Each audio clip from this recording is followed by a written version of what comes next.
Vivre au Royaume-Uni signifie que des escapades européennes de rêve, comme l'Espagne, la France ou l'Italie, ne sont qu'à un court vol d'ici. Avec un tel accès, il est facile d'oublier les trésors qui se trouvent plus près de chez soi. Et je l'admets, j'en suis coupable. Honteusement, je ne suis jamais allée en Écosse. C'est vrai, l'Écosse. Une terre imprégnée de légendes et de traditions, berceau des kilts et des cornemuses, où chaque monument ancien a une histoire qui pourrait rivaliser avec celle de Rome ou d'Athènes. Alors cet été, au lieu de prendre l'avion pour traverser la Manche, je saute dans un train et je pars vers le nord. Ma première étape, Édimbourg.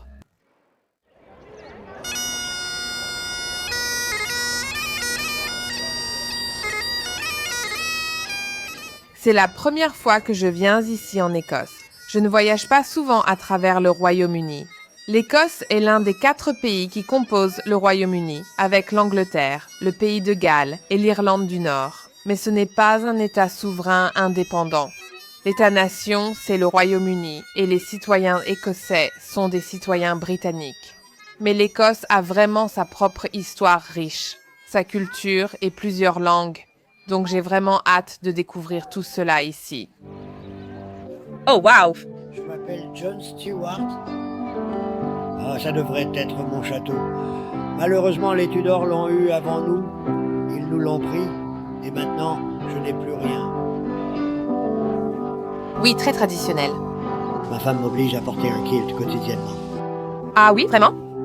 C'est une historienne et elle veut juste me voir porter le kilt tous les jours.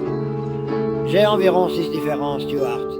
Le steward de chasse, le royal, l'habillé et le noir. Wow! Ravi de vous rencontrer. Bonne journée. Au revoir, au revoir.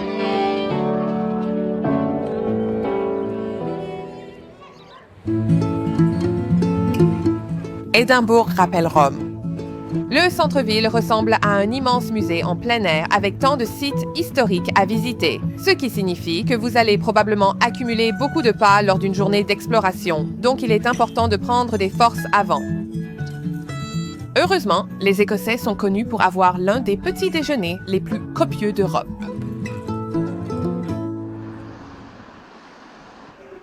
Commencez la journée avec un petit déjeuner écossais complet. C'est le petit déjeuner traditionnel ici et vous avez tous les accompagnements. Vous avez votre toast, vos haricots blancs à la sauce tomate, des œufs au plat, de la saucisse, du bacon et bien sûr la vedette du petit déjeuner écossais, le haggis. Le haggis est un plat très typique écossais et c'est essentiellement toutes les parties du mouton. Il y a les poumons, le cœur, le foie, mélangés avec de la farine d'avoine, des oignons et des épices. Et c'est normalement enfermé dans l'estomac, même du mouton, donc ça peut sembler un peu effrayant. Et c'est peut-être bien la première fois que j'essaye ça.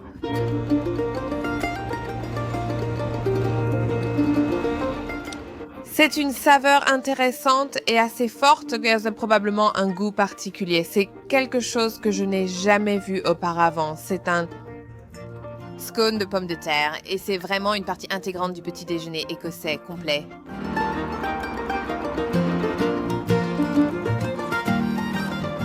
C'est tellement bon, c'est en gros comme une pomme de terre frite. La pâte, c'est délicieux.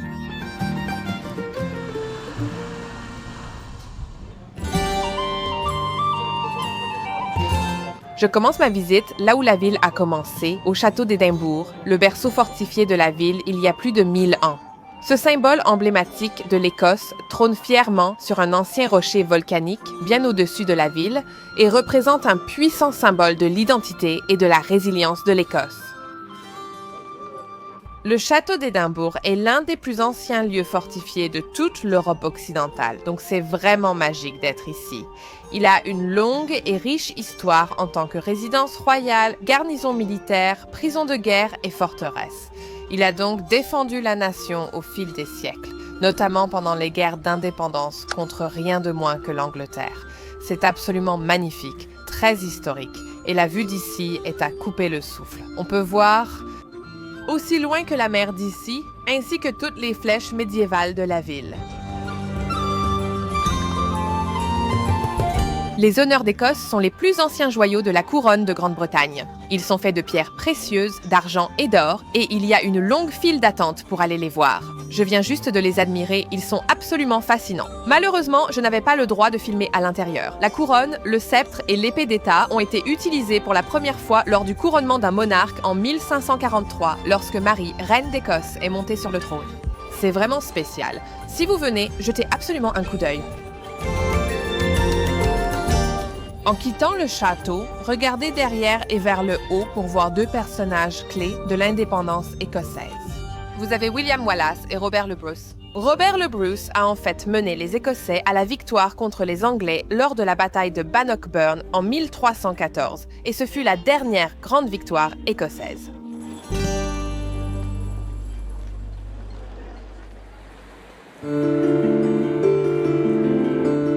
Bien qu'il soit vrai que pendant une grande partie de l'histoire, les Anglais n'étaient pas les bienvenus ici et étaient même enfermés dans le château comme prisonniers de guerre, aujourd'hui ils sont libres de se promener tant qu'ils ont payé leur billet d'entrée. C'est parce que l'Écosse et l'Angleterre sont en union depuis 1707, lorsque les deux pays se sont unis pour former le royaume de Grande-Bretagne. L'opinion publique change constamment et selon la personne à qui vous demandez aujourd'hui, l'union est soit un mariage heureux, soit au bord du divorce. Cette partie d'Édimbourg s'appelle le Royal Mile et elle mène du château directement au palais de Holyrood, qui sont les résidences royales. C'est une très belle partie de la ville. C'est vraiment un mélange de ces bâtiments très historiques avec des musées et beaucoup de clichés culturels, donc vous verrez beaucoup de choses en vente comme du whisky et du tartan. Beaucoup de musique de cornemuse, c'est vraiment la partie touristique d'Édimbourg. Mais Édimbourg était une merveille au XVIIe et XVIIIe siècle. Elle était connue pour ses gratte-ciel, qui étaient les premiers en Europe, donc ceux-ci sont de style très médiéval. Et parce que l'espace était tellement limité sur la grande rue, ils devaient le construire en hauteur et de façon étroite. Et beaucoup de gens ne remarquent peut-être pas ces venelles en marchant. Ce sont essentiellement de petits tunnels ou ruelles qui partent de l'artère principale et qui se connectent. Et c'est vraiment mignon. Donc, quand vous descendez ici, c'est beaucoup plus paisible. Soudainement, toute la foule disparaît et vous avez vraiment l'impression d'être dans l'Écosse médiévale.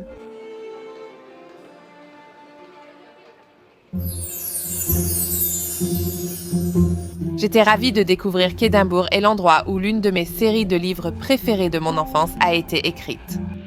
Joanne Kathleen Rowling a écrit beaucoup des livres Harry Potter ici, et en me promenant dans la ville, je peux voir comment cela a pu inspirer certains des lieux emblématiques des livres.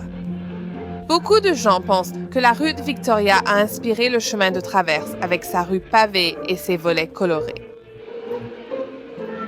La rue Victoria a vraiment une ambiance Harry Potter. Elle est incroyablement belle. Et cette ville a inspiré tant d'auteurs célèbres comme Robert Burns, Joanne Kathleen Rowling a écrit les livres Harry Potter ici.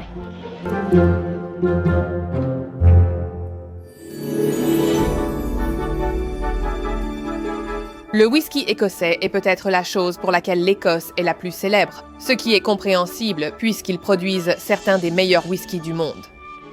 Johnnie Walker Princess Street, au cœur de la ville, est parfait pour les débutants en whisky. Aujourd'hui, je participerai à leur visite Voyage des saveurs. Pour rendre le whisky moins intimidant pour les débutants, ils vous font d'abord remplir un petit questionnaire sur les types de nourriture que vous aimez, afin de déterminer quelle saveur de whisky vous préférez. Ton bracelet est rose et apparemment, je suis fruitée. Alors, je vais prendre mon bracelet. Et ensuite, le plaisir commence. Dans la salle de dégustation, un robot spécial me prépare un cocktail en utilisant des whiskies et des saveurs selon mon profil personnel. Je suis super excitée. C'est fait. En gros, c'est du whisky avec du soda. C'est fantastique. Et pour vous, nous recommandons quelques tranches d'orange. Des tranches d'orange. Vous pouvez varier, d'accord. Donc, ça devrait être la touche finale. En Écosse, on ne dit pas cheers, mais plutôt slainte mass. Slainte mass. Cela signifie bonne santé. Profitez de vos boissons. C'est délicieux. Nos whiskies écossais emblématiques et leurs saveurs riches sont inspirés par les éléments naturels de notre paysage infaillible. Chaque service représente une région où les fils Walker ont recherché des saveurs pour leur création. C'est une visite très amusante qui fait de la dégustation de whisky une expérience sensorielle et ludique accessible à tous. Pour finir, découvrez leur bar sur le toit servant diverses boissons et offrant de superbes vues sur les monuments emblématiques d'Édimbourg.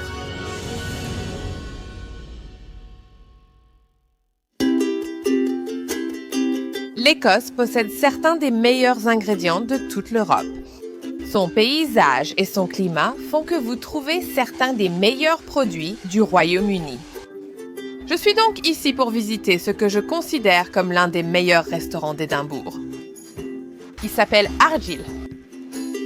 Argyll appartient au chef Jack Montgomery.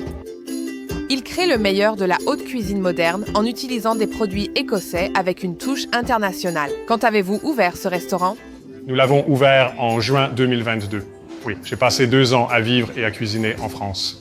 Et je suis revenu avec l'idée de mettre un peu en lumière certains des excellents ingrédients écossais que nous avons ici.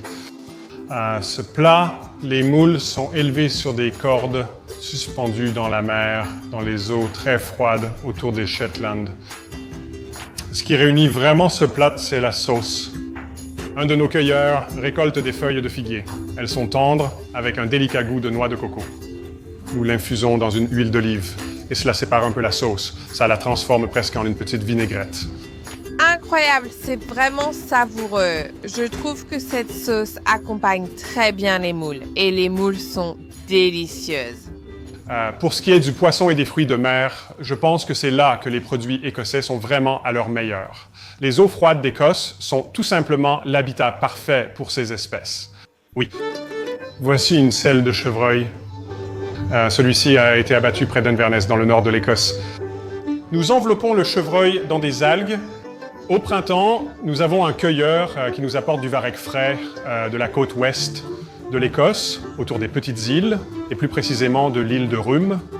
Je suppose que vous utilisez beaucoup de produits locaux et de saison d'Écosse. Oui. Donc nous travaillons en étroite collaboration avec des fournisseurs écossais, des producteurs écossais, des plantistes, chasseurs et commerçants de gibier. Et cela nous donne accès à ce garde-manger fantastique. Donc le chevreuil a été légèrement grillé avec cette feuille d'algue. Je vais donc laisser reposer la viande un instant. Et pendant qu'elle repose, je vais la badigeonner avec ce glaçage, cette petite marinade que nous avons préparée. En fait, ceci est fait à partir d'une combinaison de framboises écossaises fermentées et de graisse de poulet. J'ai l'impression qu'on n'en parle pas autant ou qu'on ne le célèbre pas autant que tout le monde connaît la cuisine française ou la cuisine italienne, mais l'Écosse est un peu sous-estimée à cet égard. Je crois qu'il y a du vrai dans ce que vous dites. Je pense qu'on n'en fait pas assez, on ne fait pas assez de bruit sur la qualité des produits que nous avons en Écosse. Je pense qu'une grande partie des meilleurs poissons et fruits de mer écossais sont exportés en Espagne, en France, encore plus loin au Japon et en Chine. Mais oui, localement ou du moins au Royaume-Uni, je ne pense pas que les gens en parlent assez. Waouh! Te voilà. Incroyable. Ça a l'air incroyable. Je vais accompagner ça d'un vin qui ne vient pas d'Écosse. Nous n'avons pas encore beaucoup de production de vin écossais, mais peut-être dans 20 ans. C'est un vin de la vallée du Rhône, en France. Il y a un peu de fruits là-dedans, quelques prunes et des prunelles, mais voyez ce que vous en pensez. Profitez-en. Donc, la sauce est essentiellement faite à partir des jus de cuisson de la carcasse de chevreuil. On les découpe, on les fait rôtir, ce qui permet d'extraire toute la saveur et beaucoup de corps des os. C'est incroyable! Oh mon Dieu, merci! C'est comme un morceau de viande fantastique. Merci. Et le vin s'accorde parfaitement avec. Alors, ce que nous avons ici, ce sont des cerises écossaises fraîches. Et tout ce que nous faisons ici, c'est utiliser notre barbecue pour qu'il devienne bien chaud et qu'il laisse passer la fumée. Et c'est le début de notre compote de cerises que nous utilisons dans notre tarte. J'allais dire que beaucoup des ingrédients que tu utilises sont des ingrédients cueillis dans la nature. Yes, avec certains ingrédients, il n'y a pas de substitut. Nous sommes en plein dans la saison des baies écossaises, les meilleures du monde. En tant qu'Écossais, il n'y a pas tant de choses dont on peut se vanter d'être les meilleurs. Donc on doit vraiment chérir et mettre en valeur ça. On est gâtés. Moi, c'est incroyable. Ta passion se ressent vraiment. Merci pour tes mots gentils. Je suis ravi que tu aies aimé. J'espère que tu as pu découvrir ce que l'Écosse a à offrir.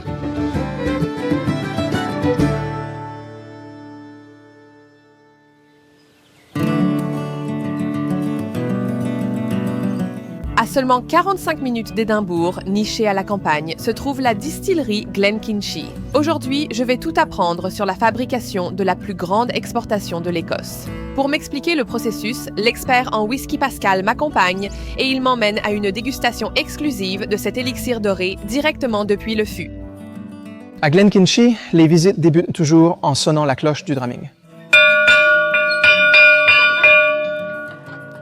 Donc, cela signifie le commencement de la dégustation? En gros, oui, un dram en Écosse, comme vous le savez peut-être, c'est un verre de whisky.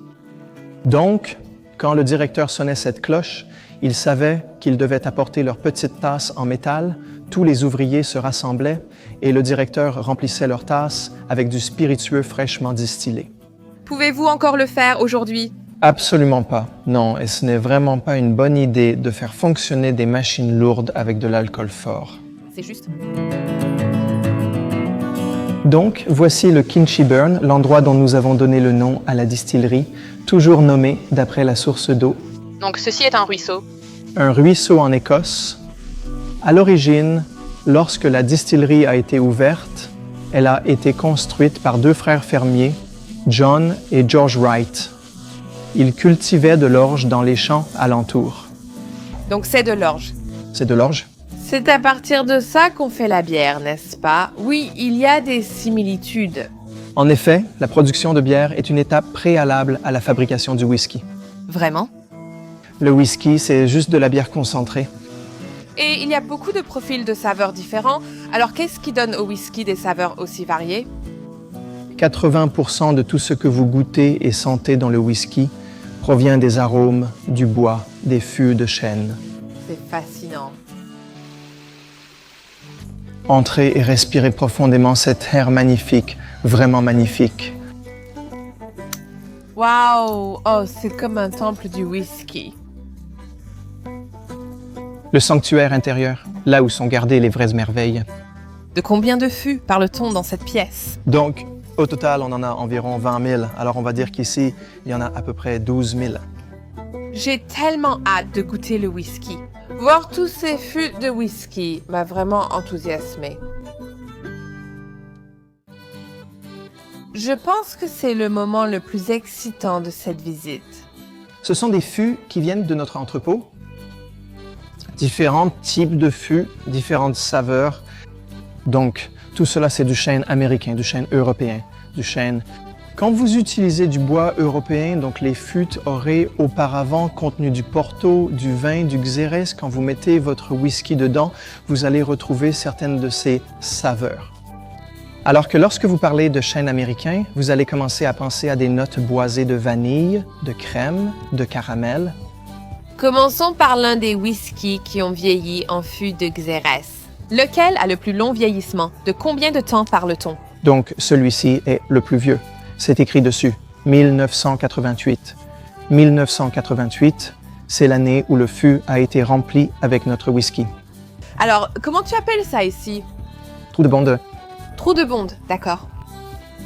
Et ceci est une valence. Une valence? C'est un grand tube en cuivre, appelé aussi voleur de whisky, utilisé pour extraire simplement le whisky.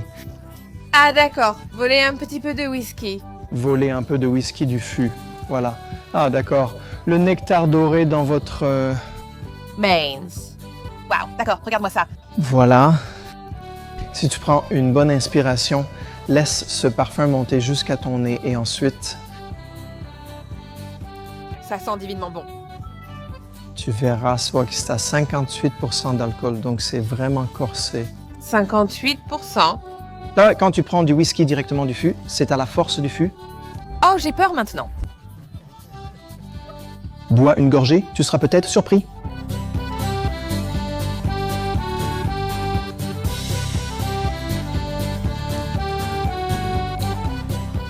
Ça brûle. Oui, je ressens une note fumée, d'une façon agréable. Tu ressens ce côté boisé, souvent un bois fumé, brûlé comme un fût carbonisé. Je trouve vraiment ce whisky magnifique.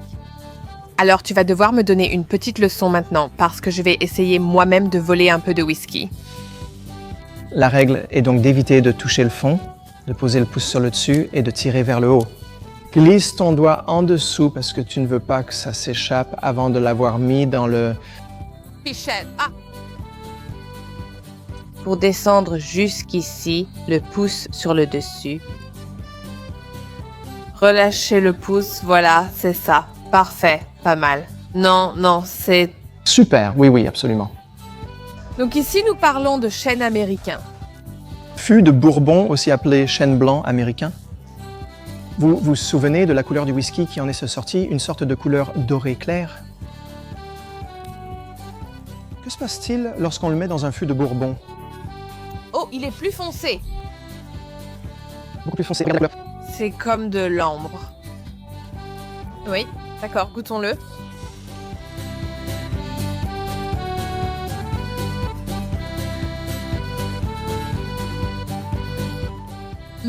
C'est bon. Oui, j'aime bien ça. Tu as raison, je sens qu'il y a un petit peu de vanille. Oui. Je le ressens aussi. Absolument. La vanille est une saveur vraiment courante provenant du chêne américain. Un petit goût de chocolat, n'est-ce pas? Oui, oui. Je crois que je préfère celui-là. C'est vraiment bon, c'est délicieux. Comment tu fais ce travail sans boire du whisky toutes les 2 heures? J'avoue que parfois, j'ai un peu soif, c'est vrai. Oh, quand je vois d'autres personnes boire, je me dis, mince, ça a l'air sympa. Eh bien, merci de m'avoir fait découvrir le monde des whiskies. Oh, avec plaisir. Oui. C'est délicieux.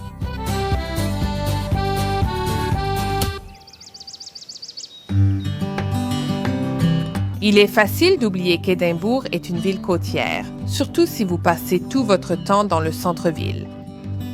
Leith est un quartier portuaire animé où cohabitent créatifs branchés et habitants de longue date. Mais peut-être que ses secrets les mieux gardés sont les bistrots de fruits de mer en bord de mer qui parsèment le littoral et servent certains des fruits de mer les plus frais de toute la ville. Voilà pourquoi tout le monde vient ici, pour le plateau de fruits de mer. Ces 2 étages de fruits de mer écossais locaux, nous avons de magnifiques homards, des langoustines, des moules, il y a des huîtres, du harengue, un classique saumon fumé écossais. Tout a l'air délicieux. Je ne pense pas avoir déjà vu autant de fruits de mer. Je vais commencer par une huître, un filet de citron. Oh!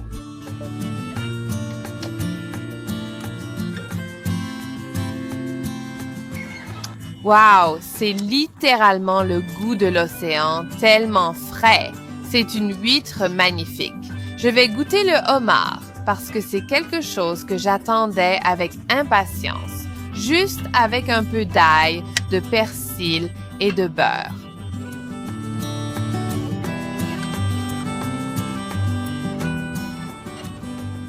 Ce homard est divin, il est tellement charnu. C'est ici le berceau du saumon fumé. On ne peut pas trouver mieux.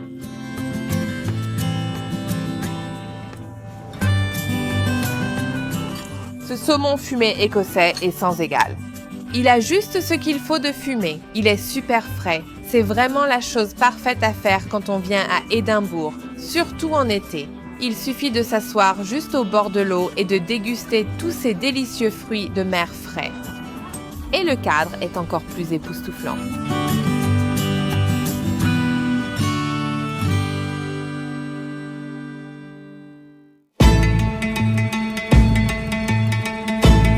À 1 heure à l'ouest d'Édimbourg, située sur la rivière Clyde, Glasgow était la 2e ville de l'Empire. Son histoire retrace l'ascension de l'Écosse en tant que puissance industrielle sur la scène mondiale. et une grande partie de la ville médiévale a été recouverte à mesure que la richesse affluait dans la ville. Bien que Glasgow n'ait pas été directement impliquée dans la traite transatlantique des esclaves, les produits issus du travail des personnes réduites en esclavage étaient échangés à travers la ville, dont les vestiges sont encore visibles aujourd'hui. Cette partie du centre-ville de Glasgow s'appelle Merchant City, et autrefois, c'était un centre animé pour le commerce du tabac, du sucre et du coton avec les colonies américaines, reflétant ainsi l'implication précoce de Glasgow dans le commerce mondial et l'expansion de l'Empire britannique. Aujourd'hui, une grande partie du centre-ville possède une architecture magnifique et historique, avec des monuments et bâtiments impressionnants. Et cela met vraiment en valeur l'âge d'or de Glasgow en tant que ville industrielle incroyablement riche. L'histoire de Glasgow est moins celle des dynasties royales que celle du peuple écossais. En tant que ville traditionnellement industrielle et manufacturière, elle a connu la même ascension et le même déclin que certaines des grandes villes américaines. Et on dit que ses habitants sont parmi les plus chaleureux de tout le Royaume-Uni. Glasgow était la plus grande ville d'Écosse et beaucoup de gens disent que c'est ça, la vraie Écosse.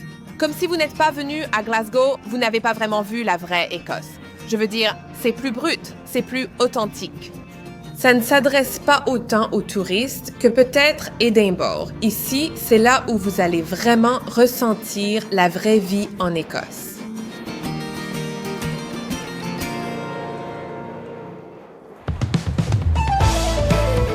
Glasgow possède certains des meilleurs pubs traditionnels tenus par des familles, comme le Pot Still, en plein cœur du centre-ville.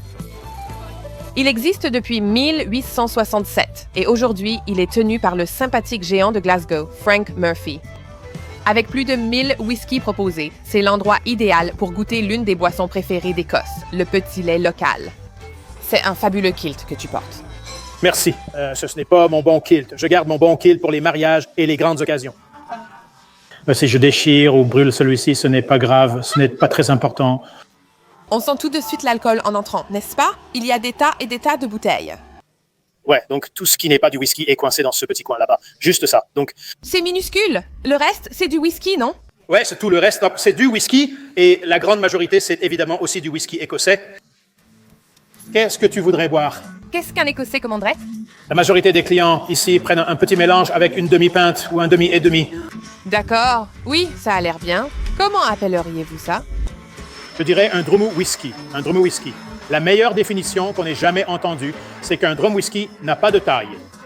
Un drum whisky, c'est une mesure de whisky que l'hôte est heureux de servir et que l'invité est heureux de recevoir. Oh, d'accord. Donc, est-ce que tu appellerais ça un petit drame? Même avec une demi-pinte, tu appellerais ça un petit drame. D'accord, très bien. J'ai entendu dire que le pub est aussi très célèbre pour ses tourtes. Que recommanderais-tu? Une tourte écossaise? Oui? Voilà, merci. Alors maintenant, comment est-ce que je bois ça correctement?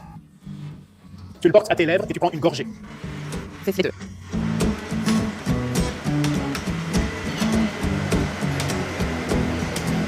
Moment de vérité.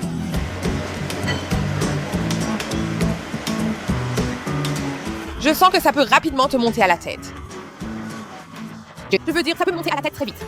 C'est pour ça que tu as la fève à moitié cuite de l'autre côté. Quels seraient, selon toi, quelques-uns des vrais clichés sur les Écossais? Intéressant. D'accord, être inhospitalier? Être quoi? Inhospitalier. Inhospitalier? Je pense... Tout le monde dit que vous êtes super sympa. Oh, ouais, mais je pense que si tu viens à Glasgow, tu auras une réponse, que tu aimes la réponse ou non. C'est une autre histoire. Ou que tu sois offensé par la réponse, c'est encore autre chose. Mais tu auras une réponse. Donc, sans pitié, oui. Mais alors, est-ce que cela signifie qu'il y a un consensus général sur une certaine rivalité entre les Glasvégiens et les... Comment appellerait-on les gens d'Édimbourg? Les... Eh bien, c'est une émission familiale, donc on ne peut pas dire ça. Oui, il y a toujours eu une rivalité parce que même si Édimbourg est la capitale, Glasgow est la ville qui est plus grande et qui a apporté plus à l'Écosse qu'Édimbourg. Édimbourg est très joli. On s'amuse plus aux funérailles à Glasgow qu'au mariage à Édimbourg. C'est la meilleure chose que j'ai entendue. Est-ce que c'est vrai ce qu'on dit sur les kilts? Je ne peux pas m'attendre à ce qu'une dame comprenne pourquoi un homme choisirait de se libérer ainsi. S'il choisit ensuite de se libérer, se contraindre de nouveau serait ridicule. Wow, donc c'est vrai, c'est bon à savoir. C'est la moitié de la raison pour laquelle cette salle de réunion existe. C'est en quelque sorte pour alourdir l'avant, juste pour qu'il n'y ait pas de rafale. Jamais d'accident, jamais d'incident. À ce stade, tu es trop ivre pour t'en préoccuper. À ce moment-là, tu te dis que c'est sans importance. Les tartes sont prêtes. Une tourte écossaise? Oui, donc une tourte écossaise, c'est, dans la plupart des cas, simplement du mouton haché poivré. C'est la meilleure chose à manger à Glasgow. La tourte écossaise? Tourte écossaise, marron, Sauce. La sauce brune est-elle nécessaire? Tu n'en veux pas? la sauce brune, c'est délicieux, mais à toi de voir si tu aimes. Ça avec, d'accord, d'accord. Très bien, j'adore vraiment une tourte.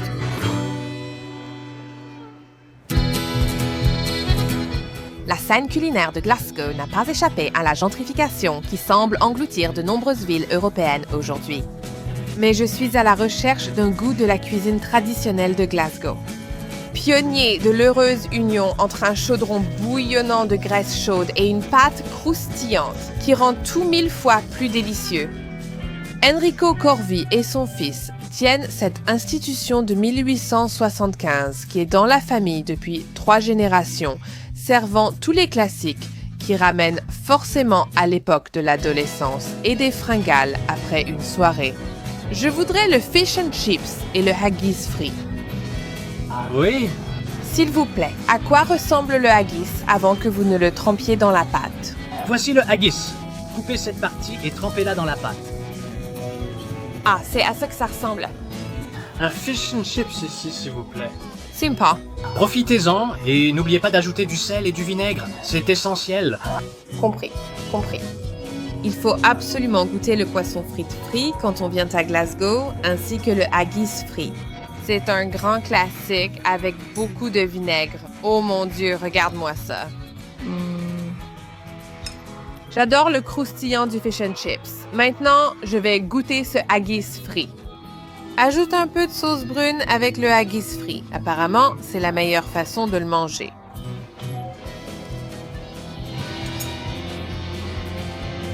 Wow!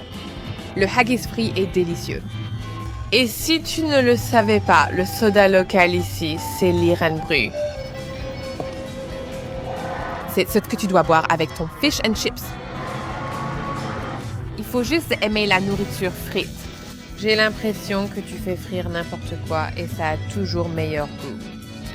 Le fish and chips ne fait pas exception.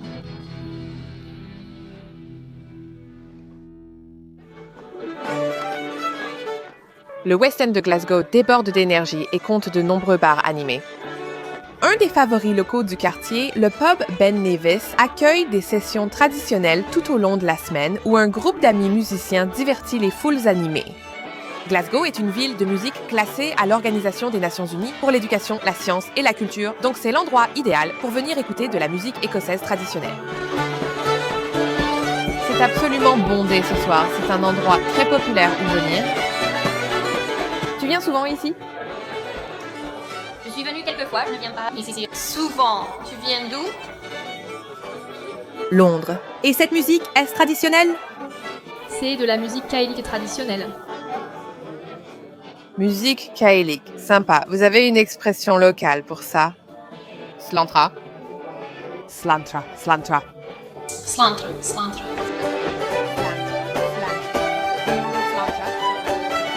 Quel est ton avis sur le fait que l'Écosse soit une partie du Royaume-Uni? La culture de l'Écosse est unique. Il suffit de regarder l'histoire récente avec la façon dont l'Écosse est devenue une partie du Royaume-Uni à l'origine via le projet Darien. Et le projet Darien, c'était leur tentative de construire littéralement une sorte de comptoir commercial au Panama à travers le passage du Darien. Je pense que ce qui se passait, c'est qu'en gros, l'Écosse voyait que l'Angleterre était en train de conquérir la majeure partie du monde à cette époque. C'était quand l'Écosse et l'Angleterre étaient des pays indépendants et séparés. Et ils se battaient beaucoup. Et l'Écosse s'est dit, on aimerait bien avoir un petit peu de ce qui se passe. L'Angleterre conquiert le monde en envoyant du thé partout. Nous avons aussi besoin de ça. Ils ont dépensé environ la moitié du produit intérieur brut total de l'argent disponible en Écosse pour envoyer un navire là-bas. Non seulement ils ont échoué à recruter des gens pour monter sur le navire au départ, mais personne ne voulait partir à l'étranger en conquérant. Surtout dans un pays chaud avec la malaria et tout ça. On s'en fiche, on s'amuse ici, ils forcent des gens à monter sur le bateau, les envoient à Naples là-bas, à l'arrivée, la plupart sont morts, les autres malades et le reste ivres. Oh. Mon Dieu, c'est une histoire écossaise classique, un échec total, un véritable désastre. C'est en quelque sorte la raison pour laquelle ils ont fini par s'unir à l'Angleterre, n'est-ce pas? Nous avons épuisé nos fonds et dû demander à l'Angleterre de nous sauver. Les actes d'union ont été rédigés, marquant le début du Royaume-Uni. D'une certaine manière, l'Écosse a toujours eu dans son acide désoxyribonucléique d'être les outsiders, ceux qui, nous l'avons toujours eu. Quel est leur ressenti actuel? Vivent-ils une union heureuse aujourd'hui? Complètement, oui. Je pense que l'Écosse va devenir un pays indépendant. Ah bon, tu penses? Oui, absolument. Et il y a une philosophie différente ici. Il y a une autre façon de penser la vie. Il y a une autre façon de penser la société et son fonctionnement. Nous sommes bien plus une communauté socialiste. Basée sur la communauté. Et les gens sont très chaleureux ici, je dois dire. Ils sont très accueillants. Oui. Donc vous êtes fiers d'être écossaise. Écossais et Écossais, cela n'a rien à voir avec vos origines ethniques, cela n'a rien à voir avec l'endroit où vous êtes né. C'est une question de ressenti et de passion pour les gens, de prendre soin des autres. Et c'est aussi une question de savoir profiter de la vie. Une pinte et du bon temps, voilà tout. C'est la seule condition pour être considéré comme un Écossais. Absolument. Merci, c'était vraiment intéressant et c'est tellement gentil à dire. C'est vraiment inspirant.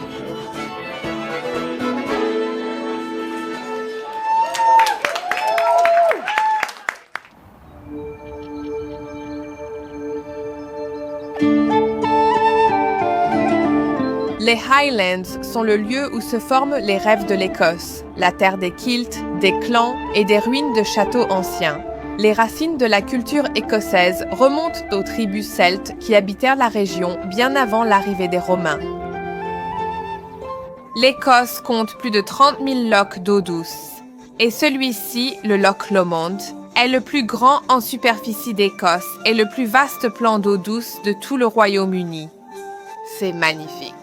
Vous avez ce lac immense entouré de magnifiques collines verdoyantes, tellement de végétation. Nous sommes au cœur de l'été, donc tout est en pleine floraison. C'est vraiment une excellente idée de sortir de la ville, surtout par une belle journée comme aujourd'hui, et de venir profiter de ces lochs et de ces châteaux. Il y a des gens le long de la rive qui profitent simplement de la journée, font du paddle ou sortent en bateau. Le paysage est à couper le souffle.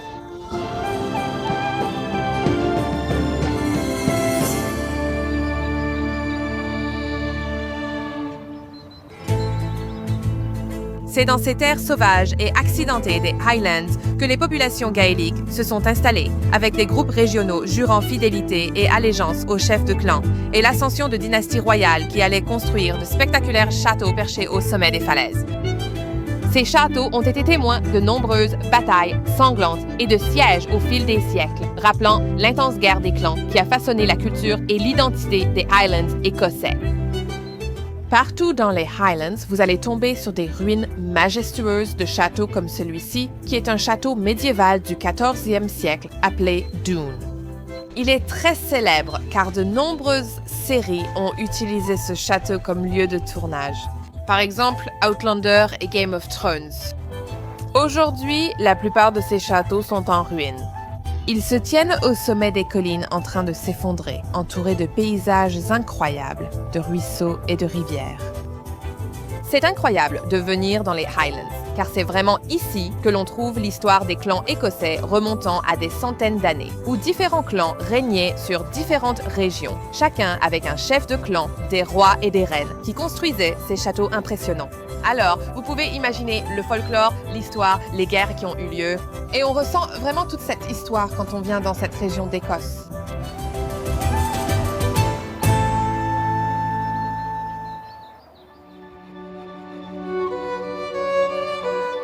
Il y a quelque chose de surprenamment romantique en Écosse. C'est tangible, il y a de l'histoire ici. On peut le voir dans ces châteaux et ces champs de bataille. Cela évoque une grande romance du genre qui a inspiré certains des plus grands romanciers de tous les temps. Il est difficile de ne pas tomber amoureuse de ces paysages et de ses habitants. Mais le plus surprenant pour moi à propos de l'Écosse, c'est sa proximité. Un rappel que parfois, la beauté la plus à couper le souffle ne se trouve pas à l'autre bout du monde, mais à seulement quelques heures de chez soi.